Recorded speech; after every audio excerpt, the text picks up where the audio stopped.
Un mari, une femme. Ils croient se connaître, jusqu'au moment de l'aveu. C'est un instant hors du temps, effrayant. Quelques minutes, et toute une vie bascule. Sombre. Un feu qui brûle dans la cheminée, 2 fauteuils de cuir anglais, une femme. Une femme qu'un homme regarde intensément depuis quelques minutes. Atmosphère d'aisance, soirée tranquille, jolie maison entourée d'un jardin, aux environs de Genève, non loin du lac. Il pleut légèrement ce soir d'automne des années 70. L'homme regarde sa femme avec une telle insistance qu'elle se retourne et demande « À quoi penses-tu » ?« Rien, je te regarde. »« Ah, pas comme ça, tu me ferais presque peur. »« Je te fais peur ? Non, je plaisante, mais tu penses forcément à quelque chose de grave. »« Grave ? Oui. Mais si je te le disais, tu aurais vraiment peur. » « Oh, Johan, arrête, c'est ridicule !» Johan se tait. Stéphanie, son épouse depuis 5 ans, reprend son livre un instant abandonné. De quoi aurait-elle peur, en effet? Johan est un agent de change, ils sont amoureux, heureux, paisibles. Mais c'est la première fois qu'il la regarde ainsi, un étranger tout à coup. Et il recommence quelques jours plus tard. Une soirée chez des amis, Stéphanie a une robe blanche. On la complimente et soudain, elle sent peser sur elle, comme l'autre soir, le regard de Johan. Du fond de la pièce où il se trouve, il fixe sa femme avec un mélange d'interrogations silencieuses ou de menaces. C'est si étrange que Stéphanie a le frisson. Alors à son tour, elle dévisage son mari, mais il se détourne rapidement. Et puis un autre soir encore, à table. Le regard de Johan surprend sa femme alors qu'elle grignote tranquillement un fruit. « Mais enfin, qu'est-ce que j'ai ? Enfin, qu'est-ce qu'il y a, Johan ? Mais rien, je t'assure. Ah non, ne joue pas à ça. Tu vas me dire une fois pour toutes ce qui te prend depuis quelque temps. C'est insupportable à la fin. J'ai l'impression par moments que tu voudrais me tuer sur place. Oh, c'est ridicule, impossible. Mais c'est l'impression que tu me donnes. Tu me flanques la trouille à la fin. Tu es malade, Johan. Il est arrivé quelque chose. Quelque chose que tu n'oses pas me dire. Tiens, je croyais que je te faisais peur. Et voilà que tu te préoccupes de moi. Ben, j'ai peur parce que je ne t'ai jamais vu ainsi. Tu me regardes mal. Tu as peut-être raison. Raison ? Comment ça, j'ai raison ? Raison d'avoir peur de toi ? Mais n'en parlons plus. Johan se lève et disparaît dans le jardin. Il va marcher. Depuis quelque temps, il marche souvent seul. Le malaise est installé dans ce couple tranquille, sans enfants, aisé.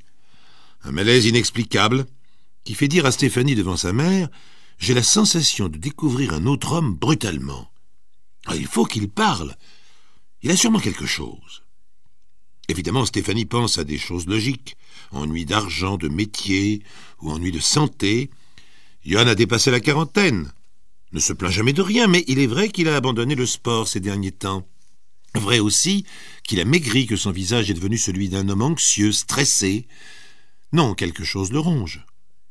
Ou alors il la trompe. Il ne l'aime plus et ne sait pas comment le dire. C'est peut-être le plus dur à supposer pour une jeune femme comme Stéphanie.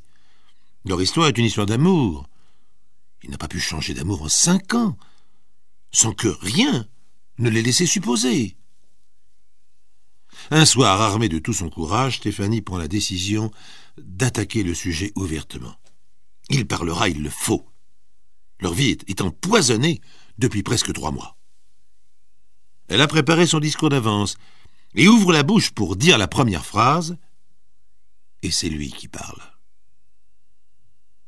Stéphanie, je dois te faire un aveu. Ce n'est pas facile et je voudrais que tu m'écoutes attentivement et que tu n'aies pas peur. Surtout, n'aie pas peur, promets-le. Le début n'est guère encourageant. Le premier réflexe dans ce cas-là est justement d'avoir peur, et Stéphanie a peur. Un mouvement de recul. Johan le perçoit nettement et s'empresse d'ajouter « Tu ne dois pas avoir peur car je ne te veux aucun mal de toute façon. » Il faut que cela soit clair entre nous. Jamais je ne te ferai de mal. Tu m'as compris? Oui. L'autre jour, tu as remarqué que je te regardais bizarrement. Enfin, bizarrement, c'est ce que tu as dit. Or, je te regarde de la même façon depuis 5 ans. Depuis que nous nous sommes rencontrés. Je te regarde ainsi parce que tu me rappelles quelqu'un. Tu ne le savais pas, tu ne l'as pas remarqué au début, mais c'est ainsi. Je t'ai épousé parce que tu lui ressemblais. Johann réfléchit un moment en silence, puis se jette à l'eau. Tu me rappelles quelqu'un que j'ai tué. Ça fait un choc. Tout d'abord, on n'y croit pas. On a mal entendu, on cherche à digérer l'information brute. Le mot « tuer » a une résonance insolite entre deux personnes qui se parlent de choses sans importance d'habitude. Tuer, c'est un autre monde. Puis on lui trouve une explication plausible. Stéphanie demande avec angoisse « C'était un accident? Tu as tué quelqu'un dans un accident, c'est ça? Enfin, c'est forcément ça. » Non. J'ai réellement tué une femme qui te ressemblait. Je l'ai assassinée, Stéphanie, c'est un meurtre. Légalement, un meurtre. On appelle ça comme ça. Je ne te crois pas. Ce n'est pas possible. Enfin, explique-toi. Tu n'es pas un... Enfin, tu ne peux pas être un meurtrier, un gangster ou un bandit quelconque. Je ne te crois pas. Écoute-moi attentivement. Je te répète que j'ai tué une femme qui te ressemblait et que je t'ai épousée parce que tu lui ressemblais. C'est ça qui est important. Comment ça, important? Ce n'est pas moi qui suis importante là-dedans. C'est ce que tu dis. J'ai tué. Pourquoi? Comment? Quand? Enfin, c'est une histoire de fou, Johann. C'est la vérité. Je ne peux pas t'en dire davantage, mais il fallait au moins que je t'avoue ça. Je n'en pouvais plus. Je n'en peux plus de te voir là en face de moi, vivante, insouciante, à côté de moi. Tu marches, tu manges, tu dors, tu ris à côté de moi. Tu ne te doutais de rien. Ça ne pouvait pas durer. Je préfère que tu aies peur de moi, finalement. Que tu aies envie de t'enfuir, ce serait plus normal. Mais enfin, tu es devenu fou, Johann. Tu sais ce que tu racontes? Mais évidemment, j'ai peur. Évidemment, j'ai envie de me sauver. Mais qu'est-ce qu'on va devenir? Rien. Nous sommes mariés. Nous allons rester mariés. Ah non! Ah non, si tu as tué quelqu'un, tu dois te dénoncer. C'est ton problème, pas le mien. Moi, je ne peux pas vivre avec quelqu'un qui, enfin, laisse-moi partir ce soir. Je veux aller dans ma famille. Je ne veux pas continuer à parler de cela avec toi. Mais il faut que tu restes ici. Pourquoi? Mais pourquoi? Tu as peur que je te dénonce? Oui. Mais je ne sais rien. Je ne sais même pas si c'est vrai. Non, laisse-moi partir. Pas question. J'aurais dû me douter que tu ne comprendrais pas. Maintenant, c'est trop tard. Je vais te dire le reste. Il faut que tu saches tout, absolument tout. Tu décideras après. Mais non! Mais je ne veux pas, je ne veux pas! Trop tard, en effet. Comme une bête affolée, Stéphanie cherche à s'enfuir. C'est un cauchemar, tout a basculé en 5 minutes. Le téléphone, la porte, les clés de la voiture. Son regard affolé cherche à fuir. Et Johann se met devant la porte. Il n'y a personne pour la sortir de là. La maison est suffisamment isolée, pas de domestique, crier ne servirait à rien, et pourtant elle crie. Un réflexe. Et Johann la gifle si violemment qu'elle s'évanouit. Il est environ 10 heures du soir. 1 heure plus tard environ, Johann a bouclé la porte de sa maison. Il est dans un avion, le premier qu'il ait trouvé, un long courrier. Il était agent de change, il avait une maison, une femme, des amis, des habitudes, il n'a plus rien. Il est parti avec une valise. Et si l'histoire est connue, c'est que son épouse a pu la raconter. Stéphanie s'est réveillée dans le noir, la maison était vide, elle était enfermée à l'intérieur, morte de peur, choquée. Elle a dû passer par une fenêtre. La voiture de son mari n'était plus là. Les clés de la voiture de Stéphanie avaient disparu aussi.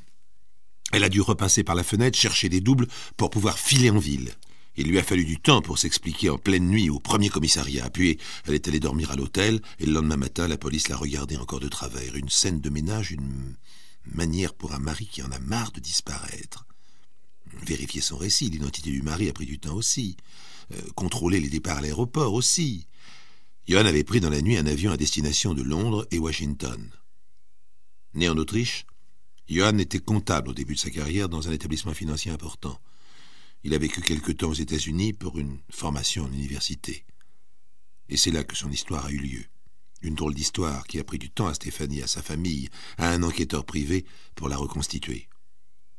Un pique-nique, une promenade en barque sur un lac, une jeune fille qui ne savait pas nager, c'était dans les environs de Philadelphie. Un accident officiellement. Le corps de la jeune fille a été retrouvé le même jour. Enquête succincte, Johann n'a jamais été inquiété puisque c'était un accident. Des témoins avaient vu la barque chavirer et Johann plongeait vainement pour aider sa compagne. Stella B., 23 ans à l'époque, employée de banque, ressemblait à Stéphanie, à s'y méprendre, c'est vrai. Johann avait déclaré à l'époque à la police « Ne sachant pas suffisamment nager, je n'ai pas pu porter secours à ma camarade. » En Amérique, on l'avait cru. On ne connaissait pas bien Johann. En Autriche, on ne l'aurait jamais cru. Il avait fait des championnats juniors dans son école et c'était un nageur remarquable. Mais l'affaire était prescrite depuis près de 20 ans. Stéphanie a obtenu le divorce. On a pu retrouver Johann qui s'était installé à New York et y vivotait sans permis de séjour, minablement et sans espoir. Il a avoué sans difficulté à l'avocat du divorce le meurtre de sa jeunesse, puisqu'il ne risquait plus rien de toute façon. Un meurtre passionnel, un crime de jaloux.